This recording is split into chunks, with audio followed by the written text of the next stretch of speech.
Je voudrais vous parler aujourd'hui de la façon de reconsidérer les choses. La façon dont vous les percevez déterminera votre façon de vivre. Nous ne les voyons pas toujours telles qu'elles sont, mais plutôt telles que nous sommes. Nous avons tous des filtres à travers lesquels nous voyons le monde. Notre éducation, nos expériences passées, notre personnalité et notre culture influencent notre perspective. Prenez deux personnes et mettez-les dans la même situation. Beaucoup de choses positives se passent et quelques-unes négatives. L'une sera heureuse, satisfaite, profitant de la vie, tandis que l'autre sera découragée, inquiète et se plaindra. La différence réside dans leur filtre. Si votre filtre est contaminé, il va déformer tout ce que vous voyez, vous rendre négatif, critique et vous faire penser « je ne peux pas surmonter ce défi ». Le problème, c'est que notre perception devient notre réalité. Ce que nous voyons devient réel pour nous. L'Écriture dit « pour les purs, tout est pur ». Vous devez recadrer la situation. Vous pourriez avoir une vie formidable, une famille aimante, la santé, des opportunités, mais si vous avez le mauvais cadre et que vous voyez à travers une lentille déformée, vous ne profiterez pas de ce que Dieu vous a donné. Voyez les choses sous un nouvel angle. Soyez positif, reconnaissant. Remerciez Dieu pour ce que vous avez. Concentrez-vous sur le positif. Voyez-vous, chaque bénédiction apporte son fardeau.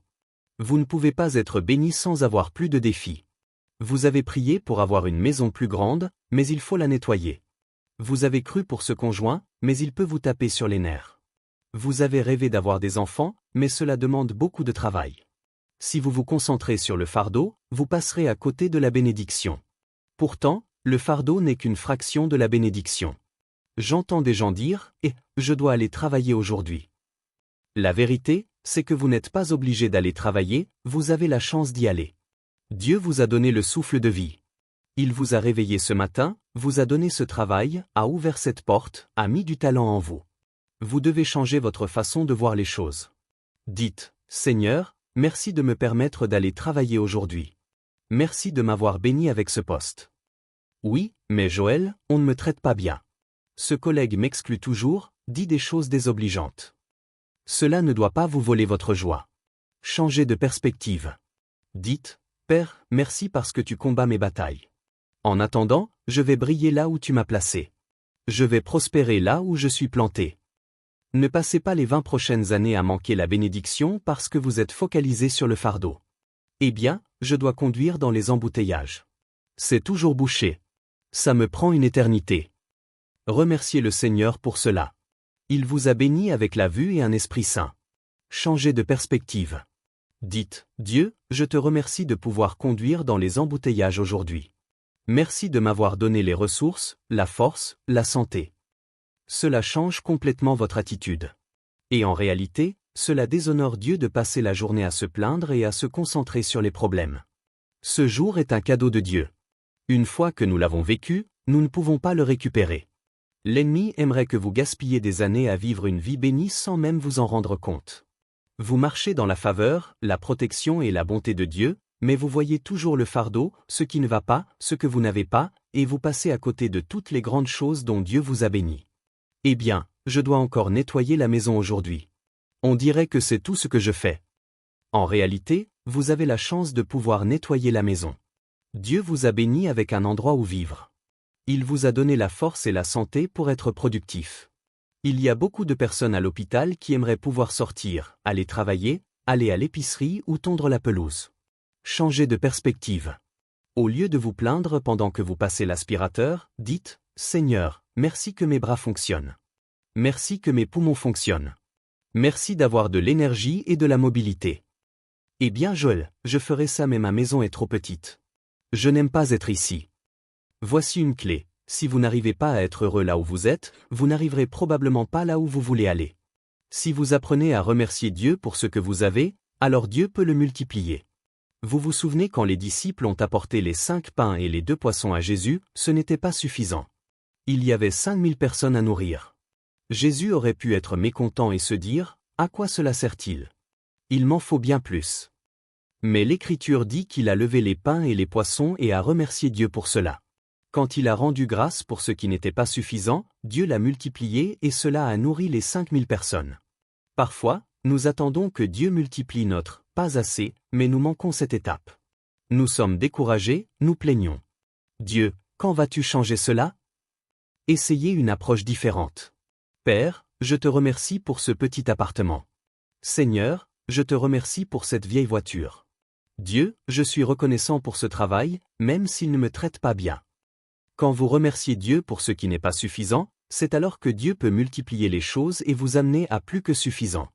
Eh bien Joël, je suis tellement fatigué de m'occuper de mes enfants, de préparer les repas, de ramasser leurs jouets, de devoir me lever au milieu de la nuit. Vous devez changer de perspective. Vous vous concentrez sur le fardeau et vous manquez la bénédiction. Savez-vous combien de personnes aimeraient avoir vos enfants? Je prie pour des couples après chaque service qui espèrent concevoir. Certaines personnes dépensent des milliers de dollars en traitement de fertilité. Elles donneraient n'importe quoi pour avoir votre enfant. Mais lorsque vous ne vous concentrez que sur le fardeau, cela vous épuise, vous vole votre joie et vous rend critique. Vous n'appréciez pas qui ils sont. Vous essayez juste de passer la journée, vous devez les faire passer la maternelle, les faire passer le collège. Adoptez une nouvelle perspective. Ces enfants sont un cadeau que Dieu vous a confié.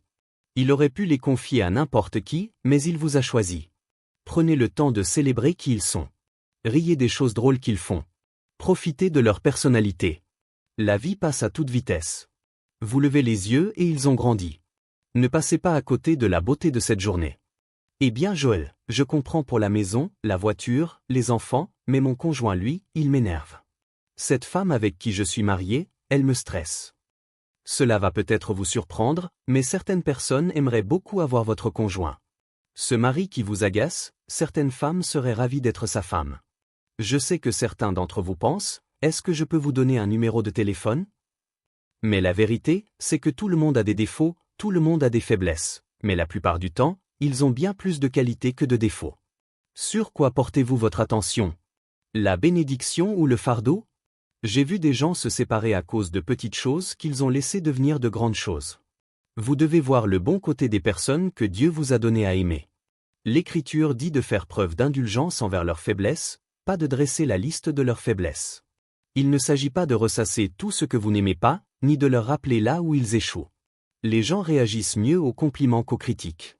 Au lieu de vous plaindre que votre mari ne tond jamais la pelouse et ne sort jamais les poubelles, la prochaine fois qu'il le fait, essayez de le féliciter, de le complimenter. Waouh, tu es vraiment beau, en train de tondre la pelouse. Tes muscles sont impressionnants quand tu sors les poubelles. Si vous le félicitez comme ça, il sortira les poubelles toutes les heures. Au lieu de vous plaindre des choses que fait votre femme et que vous n'aimez pas, de pinailler, d'être mesquin ou de créer des tensions, essayez de lui dire à quel point elle est belle tout au long de la journée et combien vous êtes heureux qu'elle soit votre femme. Et remerciez-la d'être une si bonne mère, de rendre la maison si chaleureuse, joyeuse et paisible. Ce n'est pas compliqué. Il s'agit simplement de reformuler, de changer de perspective, de passer de ce qui ne va pas à ce qui va bien, de se concentrer sur le fardeau à se concentrer sur la bénédiction. J'ai lu que dans une relation, votre conjoint n'aura que 80% de ce dont vous avez besoin. Il ou elle peut être la meilleure personne, plus bon ou plus gentil, mais personne n'est à 100%. Il y aura toujours des aspects qu'ils ne pourront pas vous apporter.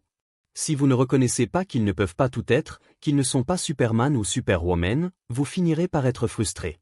Souvent, on se concentre sur les 20% qu'ils n'ont pas au lieu de profiter des 80% qu'ils ont. Votre mari est peut-être un travailleur acharné, incroyablement responsable. Il est super avec les enfants, mais il n'est pas très bavard. Il est plus réservé, ce n'est pas grave. Il a 80%. Au lieu d'être aigri et d'essayer d'obtenir de lui ce qu'il ne peut pas donner, reconnaissez que c'est sa nature. Célébrez toutes ses bonnes qualités et appelez une amie pour discuter avec elle. La personne que je décris, c'est moi. Je parle beaucoup ici. J'adore rire et m'amuser, mais je ne suis pas du genre à rester assis, à parler de mes sentiments les plus profonds ou à découvrir toutes les dernières infos. Mon esprit est plus simple. J'ai un ami qui a écrit un poème à sa femme pour la Saint-Valentin. C'était tellement romantique, ça rimait, c'était touchant, inspirant. Je lui ai dit, ce n'est pas toi qui as fait ça, c'est Lia qui a écrit ce poème. Il m'a répondu, c'était moi. Je dois toujours rappeler à Victoria, tu n'as pas épousé Roméo, tu as épousé Joléo. Mais certaines personnes vont sérieusement quitter les 80% que leur conjoint n'a pas et vont chercher ces 20% qu'elles désiraient chez une autre personne. Le problème, c'est que cette nouvelle personne n'aura pas ces 20% et il lui manquera quelque chose que votre conjoint avait. Si vous ne comprenez pas que personne n'a 100%, vous allez être frustré à comparer la situation de votre amie à la vôtre. Et son mari fait ceci, cela et encore autre chose. Elle vous raconte toutes ses qualités, mais elle ne vous dit pas qu'il laisse ses chaussettes par terre tous les soirs et que quand il ronfle, on peut l'entendre jusqu'à Beaumont. Elles ne disent rien sur les 20% qui lui manquent. Vous devez vous rappeler la raison pour laquelle vous êtes tombé amoureux. La joie, les rires, la belle personnalité. Dieu vous a béni avec cette personne comme un cadeau. Il est facile de laisser des petites choses commencer à éroder l'amour, à diminuer le respect, à atténuer les bonnes qualités. Vous devez changer de perspective. Commencez à voir la bénédiction que représente votre conjoint et commencez à le complimenter, à exprimer votre amour, à le traiter comme s'il était un cadeau de Dieu. Quand quelqu'un est bon avec vos enfants, aimant, gentil, et qu'il leur donne le sentiment d'avoir de la valeur, en tant que parent, vous seriez prêt à tout pour cette personne. Ils prennent soin de votre enfant, votre bien le plus précieux. C'est ainsi que cela fonctionne avec Dieu. Quand vous traitez les gens avec amour et compassion, et comme des êtres précieux, attrayants et dignes, vous prenez soin du plus grand trésor de Dieu. Vous pouvez être assuré que Dieu prendra soin de vous. Les Écritures disent que si nous ne traitons pas correctement nos femmes, cela entravera nos prières. Cela fait une différence dans la façon dont nous traitons les gens. Nous ne devrions pas être querelleurs, vouloir toujours nous disputer, devoir avoir raison ou être mesquins, faire tout un plat de petites choses, garder des rancunes, dire des choses que nous savons que nous ne devrions pas dire. Lorsque nous maltraitons les gens, nous maltraitons la création de Dieu. Bien souvent, la cause profonde est que nous nous concentrons sur les 20% que nous n'aimons pas. Nous amplifions leurs défauts. Changez de perspective. Concentrez-vous sur le positif. Je connais un couple qui vit dans un autre état et ils se plaignaient toujours de leur maison, disant qu'elle était trop petite, qu'ils n'aimaient pas les voisins et en plus, cette maison était loin de la ville. Il fallait beaucoup de temps pour aller au travail en voiture. Ils voulaient quelque chose de plus proche du centre. C'était une source constante de frustration année après année. Ils n'étaient pas heureux. Malheureusement, l'activité a diminué et le mari a été licencié. La femme a dû prendre un emploi à temps partiel et le mari continuait à chercher du travail, mais ils n'avaient pas les fonds pour payer leur maison. La situation devenait de plus en plus difficile et il semblait qu'ils allaient la perdre, ce qui les rendait très bouleversés. Juste au moment où la maison allait être saisie, une banque est intervenue et leur a permis de refinancer et ils ont pu sauver leur maison. Ils étaient tellement heureux qu'ils m'ont appelé comme s'ils avaient gagné à la loterie. Joël, Dieu est intervenu, tout s'est arrangé. Nous n'avons pas à déménager. C'était la maison qu'ils n'aimaient pas, le même endroit dont ils se plaignaient depuis des années. Mais quand ils ont failli la perdre, ils ont eu une nouvelle perspective. Ils aimaient cette maison. Ils ne voyaient plus le fardeau, trop loin, trop petite, des voisins peu sympathiques. Ils allaient dîner chez leurs voisins, les mêmes voisins qu'ils disaient être peu sympathiques. Voici ce que je veux dire. Ils avaient tout ce qu'il fallait pour être heureux depuis le début. Ils ne s'en rendaient simplement pas compte. Je me demande s'il n'y a pas des choses dont nous nous plaignons, des choses que vous n'aimez pas, qui vous frustrent. Votre travail, votre conjoint, votre enfant. Mais si on vous les enlevait, vous auriez une perspective différente. Êtes-vous focalisé sur le fardeau au point de passer à côté de la bénédiction? Je ne dis pas qu'il ne faut pas rêver ou vouloir aller plus loin, mais pendant que vous attendez que les choses changent, ne devenez pas amer au point de manquer la beauté de cette journée. Appréciez l'endroit où vous êtes pendant que vous avancez vers là où Dieu vous conduit. Trop souvent, comme ce couple, nous ne serons pas heureux tant que nous n'aurons pas obtenu le nouvel emploi ou cette nouvelle voiture, cette nouvelle relation. Je ne peux pas être heureux avec mon conjoint? Mais si vous repoussez votre bonheur à plus tard, en attendant que les choses s'arrangent et que vous obteniez ce que vous espérez, vous allez passer des années de votre vie sans être heureux. Et la vérité, c'est que vous avez ce qu'il faut pour être heureux dès maintenant. Si vous changez simplement de perspective, vous n'avez pas besoin d'un nouveau travail, d'un nouveau conjoint, d'une nouvelle voiture. Tout ce dont vous avez besoin, c'est d'un nouvel état d'esprit. Une nouvelle perspective. Apprenez à vous concentrer sur les 80% qui vont bien et non sur les 20% qui ne vont pas. Il y a environ un mois, un mardi, j'avais programmé beaucoup de choses que je n'avais pas envie de faire. Je devais aller dans une clinique à 7 heures pour donner mon sang lors d'un bilan de santé et à 10 heures, j'avais un rendez-vous chez l'ophtalmologiste. Cet après-midi-là, je devais rencontrer un entrepreneur à la maison et faire des courses. Toutes ces choses que j'avais repoussées, aucune ne m'impatientait. Eh bien, quelques semaines auparavant, j'avais commencé à redouter ce jour. J'ai pensé, je ne veux pas être à la clinique à 7 heures. Je ne me lèverai pas et ne suivrai pas ma routine habituelle. Lorsque nous redoutons certaines choses, nous prévoyons de passer une journée difficile. C'est comme si nous utilisions notre foi, mais dans la mauvaise direction. Chaque fois que je pensais à ce mardi, je ressentais plus de lourdeur et plus de découragement. Environ une semaine plus tard, j'ai réalisé que je me rendais malheureux. Je me concentrais sur le fardeau. Je dois faire quelque chose que je ne veux pas faire. La bénédiction, c'est que je suis en vie, en bonne santé. J'ai des opportunités, une belle famille et un esprit sain. J'ai dû le recadrer. J'avais laissé le négatif prendre le dessus. J'ai changé de perspective en me disant, je vais passer une excellente journée ce mardi-là. Je vais profiter de cette journée. J'ai décidé que j'allais être une bénédiction pour les gens partout où j'irais. J'allais remonter le moral de quelqu'un, égayer sa journée, l'encourager. Chaque fois que j'étais tenté de redouter ce jour-là, je me disais, je suis en mission. Je vais faire du bien à quelqu'un ce jour-là. Et parfois, si on est de mauvaise humeur, c'est parce qu'on ne pense qu'à soi, mes projets, mes objectifs, mes problèmes, ce que je n'ai pas envie de faire. Nous n'avons pas été créés pour être repliés sur nous-mêmes. J'ai compris que tout ne tournait pas autour de moi. Dieu dirige mes pas. S'il veut que je sois là, alors je dois y être avec une bonne attitude. Je dois laisser cet endroit dans un meilleur état qu'il ne l'était avant. Pensez au fait qu'il y a peut-être 8 milliards de personnes sur Terre, mais lors d'une journée ordinaire, vous ne croisez qu'une douzaine de personnes avec qui vous interagissez, des collègues au travail, le caissier à l'épicerie, la réceptionniste à la salle de sport.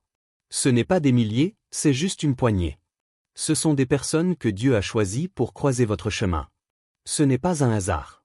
Profitez d'orchestrer votre présence là où vous êtes. C'est une occasion d'être une bénédiction, d'égayer la journée de quelqu'un, de remonter le moral. Peut-être simplement un sourire, un mot gentil, un simple compliment ou tenir la porte ouverte pour quelqu'un. Quelque chose qui les laisse dans un meilleur état, qui leur fait se sentir précieux, qui leur montre que vous vous souciez d'eux. Vous voyez, nous avons tous des choses que nous redoutons, des choses que nous n'avons pas hâte de faire. Et parfois, ce ne sont pas des choses simples comme moi ce mardi-là. Il peut s'agir d'un traitement contre le cancer, d'une bataille juridique ou d'un enfant qui a dévié de sa trajectoire. Oui, c'est difficile, mais il faut le recadrer. Vous avez été armé de force pour cette bataille. Dieu ne l'aurait pas permis si cela avait pu arrêter votre destin. N'y allez pas avec une mentalité vaincue. Ce n'est pas juste. Je n'y arriverai jamais. Non, soyez fort, ayez bon courage. Le Seigneur votre Dieu est avec vous. La peur vous enlève votre force, affaiblit votre foi et altère votre attitude. Vous devez voir ce défi à travers le bon prisme, celui de la foi. L'objectif qu'aucune arme formée contre vous ne prospérera. La lentille de ce que Dieu a commencé dans votre vie, il va le terminer.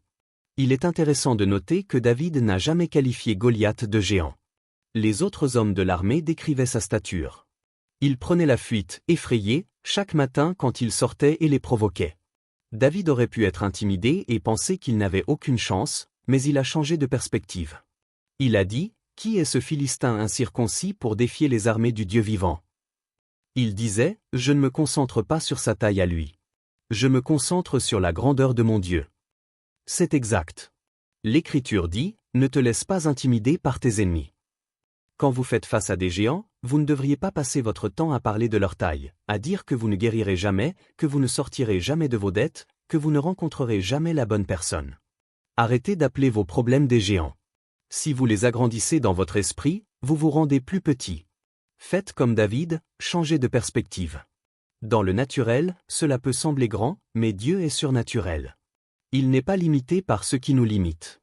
Et c'est là que les Israélites se sont trompés. Ils sont arrivés à la terre promise. Dieu leur avait déjà dit qu'elle leur appartenait, mais ils devaient y entrer et la prendre. Alors, Moïse a envoyé 12 hommes pour explorer le pays. Après 40 jours, 10 sont revenus et ont dit, « Nous n'avons aucune chance. Il y a des géants dans le pays. À nos propres yeux, nous étions comme des sauterelles. » Remarquez leur façon de voir les choses. On ne peut pas le faire. Les gens sont trop grands. Nous sommes comme des sauterelles. Il y avait 2 autres espions, Josué et Caleb. Ils sont revenus et ont dit, « Moïse, nous en sommes tout à fait capables. Oui, les gens sont grands, mais nous savons que notre Dieu est plus grand. » Ils ont vu les mêmes personnes que les 10 premiers espions, les mêmes géants, la même terre. Mais leur perspective était tout à fait opposée. Ils voyaient à travers une autre lentille, une lentille de foi. Ces 10 premiers espions ne sont jamais entrés dans la terre promise. Les 2 seuls de tout ce groupe étaient Josué et Caleb. Cela fait une différence selon la lentille à travers laquelle on voit les choses. Et bien des années plus tard, les Israélites sont arrivés à Jéricho. La terre promise se trouvait de l'autre côté. Josué envoya des hommes pour espionner cette terre. Une femme nommée Rahab a accueilli les espions et les a cachés chez elle, les empêchant d'être capturés. Elle dit aux espions dans Josué 2, « Nous avons tous peur de vous. Nous vivons dans la terreur, car nous avons entendu comment le Seigneur votre Dieu a ouvert la mer Rouge. Nos cœurs ont fondu de peur. Plus personne n'a le courage de se battre après avoir entendu ces choses. » Voici ce qui est incroyable. Ces 10 espions d'origine se sentaient comme des sauterelles, mais en réalité, l'opposition avait peur d'eux. Ils pensaient que les Israélites étaient les géants. Mais regardez ce qu'une mauvaise perspective peut provoquer. Si vous vous voyez petit, limité, si vous pensez que vos problèmes sont trop grands, cela va vous empêcher d'atteindre votre destinée. Si vous connaissiez la vérité, vous sauriez que l'ennemi a peur de vous, que vous êtes puissant, que vous avez l'Esprit du Dieu très haut en vous. Le même Esprit qui a ressuscité le Christ d'entre les morts. Le même Esprit qui a ouvert les yeux des aveugles, fermé la gueule des lions, anéanti 185 000 ennemis en un instant. C'est ça qui vous êtes. Alors, débarrassez-vous de cette vision de sauterelle, de cette mentalité de vaincu. Vous avez peut-être quelques géants à affronter. Changez de perspective. Celui qui est en vous est plus grand que ce qui essaie de vous arrêter. Vous n'êtes pas une sauterelle. Vous êtes un tueur de géants. Vous êtes un faiseur d'histoire. Vous êtes ici pour conquérir de nouveaux territoires, pour aller là où personne dans votre famille n'est jamais allé. C'est ce que j'ai dû faire quand mon père est décédé. Je me voyais comme quelqu'un de limité, réservé et trop discret. Et je me disais, je ne peux pas être le pasteur de l'église, parler devant des gens. Je n'ai pas cette capacité. J'ai dû me voir à travers un autre prisme, être ouvert à l'idée que peut-être il y a des talents en moi que je n'ai pas encore découverts. Peut-être que je suis plus fort, plus courageux, plus accompli que je ne le pense. Je me voyais à travers un prisme de limitation, un prisme de « pas assez », et je me disais que je ne pourrais jamais être à la hauteur de mon père. Mais rien de tout cela n'était vrai. Comme Rahab l'a dit à propos des 10 espions, nous avions peur de vous. Nous savions qui vous étiez. Les espions ne savaient pas qui ils étaient. Puis-je vous dire que l'ennemi sait qui vous êtes? Il sait que vous êtes un chef-d'œuvre talentueux, fort, intelligent, précieux, un faiseur d'histoire avec des graines de grandeur destinées à laisser votre empreinte. Mon défi, c'est de ne pas traverser la vie sans savoir qui vous êtes. Je ne serais pas ici si je n'avais pas changé ma façon de voir les choses. J'ai dû accepter le fait que peut-être je n'ai pas encore vu tout ce que je suis, que j'ai peut-être regardé à travers une lentille déformée qui a diminué ce que Dieu a fait de moi. Quand j'ai changé de perspective, je suis entré dans une faveur et un but que je n'aurais jamais imaginé. Y a-t-il des choses que vous devez reconsidérer aujourd'hui? Vous regardez à quel point le problème est grand. Au lieu de regarder à quel point notre Dieu est grand, vous vous concentrez sur le fardeau. Vous manquez la bénédiction, vous êtes amer à cause des 20% et vous passez à côté des 80%. Changez de perspective. Finil, il faut que j'aille travailler. Inversez la tendance, Seigneur, merci de me permettre d'aller travailler aujourd'hui.